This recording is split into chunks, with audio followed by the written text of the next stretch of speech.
How are you doing today? Good, good. Really busy, but I'm feeling good now. How are you? Yeah, good. Thanks for asking. Yeah, of course.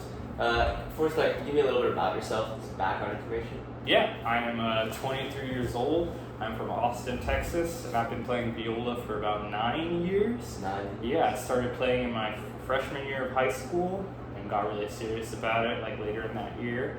And then I did my senior year of high school at a boarding school in Michigan for music. So that's where I really got super inspired to do for college. Okay, I see. Yeah. How did you start? Did someone just happen to tell you, or was it part of school?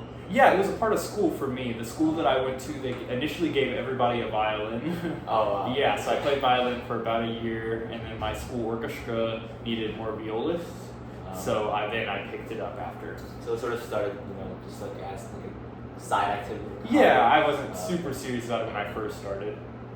Yeah. Was there anything that made you want to do music? There was just something in your head that just I want to do music for the rest of my life or something like that. Yeah, for me it was seeing a lot of my friends doing it. It was very much a sense of community. I had a lot of friends that were in orchestra with me, and we had a lot of performances and things together. But also just being on stage and kind of the rush of preparing something and playing it for a group of people was like a very different experience than anything else I had had before. So you had fun doing that? Yeah, it was a lot of fun for me. Yeah. So did you perform, in addition to orchestra, did you also do solo back then with the viola or the violin? Yeah, I did some solo things. At my school, we had we had our orchestra class, but we also had individual instrument classes. So I had a viola class where I worked with a teacher on solo things. So and we did some solo competitions around in Texas. So yeah, I had a little bit of experience, but not a lot. And right now, do you go to a school for music? Or? Yeah, I just graduated from the Eastman School, and next year I'm going to San Francisco Conservatory. Oh, nice. How do you say the experience at Eastman? Is it really intense, heavily focused on music? Do you just do music there, or do you also do other stuff there? Yeah, Eastman is definitely a very intense environment, and myself, I was only doing music there, but luckily the school is really good about working with people who want to do music and another major. But me personally, I was very only focused on the music there. So you were just playing viola the whole time there. Yeah. While you were there, or even when you were younger, did you also do have activities you did as well, hobbies or something in addition to music? Yeah, I mean, before I started playing viola, I sang a lot, in choirs or church choirs and things like that. So I would call that a hobby. And then, in terms of other hobbies, I played sports with a lot of my friends and family members and stuff. Yeah. After I started playing an instrument, I kind of lost a lot of my hobbies, but yeah, they can take up a lot of time. Yeah, definitely. Yeah. So at Eastman, what's the schedule like? Do you have lessons every day, every other day, or practice individually? Yeah, the schedule is pretty packed. We'll have classes starting at about 8:30, and normally that's music theory classes. And then after that, we'll have our other humanities classes. Yeah. And then you'll have lessons. My lessons were about once a week, but we'll also have chamber music coaching, similar to here. Yeah. So those were about every other day.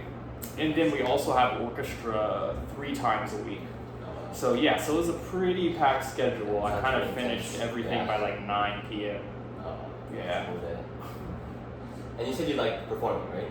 Yeah. So when you practice before a performance, is there any way that you do, to make it more efficient right before your performance, or mentally prepare yourself?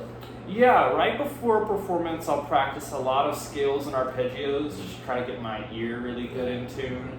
And also things that are super slow, so I can kind of really come back to center myself. Yeah. So when I'm feeling really nervous normally, but also my solo pieces, I'll play through them really slow. Everything maybe at half tempo, just to kind of get familiar with things again.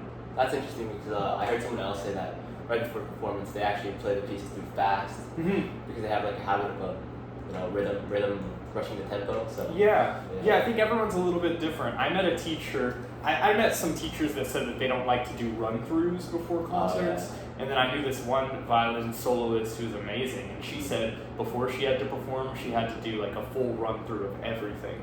So yeah, everyone's a little bit different, I think. Definitely, yeah. And you get nervous or anxiety on stage? Yeah, in the most recent years, like the past 2 years, I've become a lot more nervous, I think. But it's just because like I feel like because I'm prepared more and it means more to me. Higher stakes. Yeah, exactly. Yeah. And do you have any way to like deal with that when you're on stage or before? Yeah, I have picked up some tools of like stretching and like deep breathing and even eating. Like I'll eat bananas a lot before a performance just because that kind of it feels like it calms me down. But I just try to sometimes I try to beat it myself, try to get away from everyone right before I perform so that I can kind of get in a good headspace, and that normally helps me. Yeah, it seemed like it'd be really useful. Yeah. And have you thought about when you get into your 30s, 40s? Have you thought about pursuing a career in music? Yeah, I think it's really what I'm trying to work towards now. Like now that I'm young, I'm trying to like kind of like perfect a lot of my techniques. So once I get to that point, I can try and get a good music job. But yeah, that's definitely my focus right now. And playing an instrument is really costly. I mean, you have all sorts of resources to get instrument, materials, music, whatever. And there are people who are less fortunate, who don't have the ability to get those resources. So if they, let's say that there are some people who want to improve, but they don't have the means to get everything they need, what tips would you give them? That's a good question. My tip would be to do a lot of research and try to ask a lot of people in your area. It is really, really costly and expensive to kind of play an instrument and be in this field, but I always find that there's at least one or two people out there that really want to help for like a cheaper rate. And you can find a lot of foundations that will give you instruments. My instrument was actually donated to me by the American Viola Foundation. Yeah, so like just doing some research online, trying to get to know the people in your community, talking to a bunch of different teachers and see like what everyone's rates are. There are also sometimes like clubs, like there's something called the Boys and Girls Club that offer like music classes for students who can't pay for their own lessons or instruments.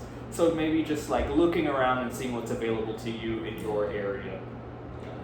Yeah. And one more thing, classical music is like a pretty niche genre, There's like like a stereotypes of people who always play instruments, like there are lots of Asians, Europeans. So what do you think about the diversity in classical music? Do you think there's room for improvement, ways we could, potentially improve that? Yeah, I think there's like the diversity in this classical music field can always be improved.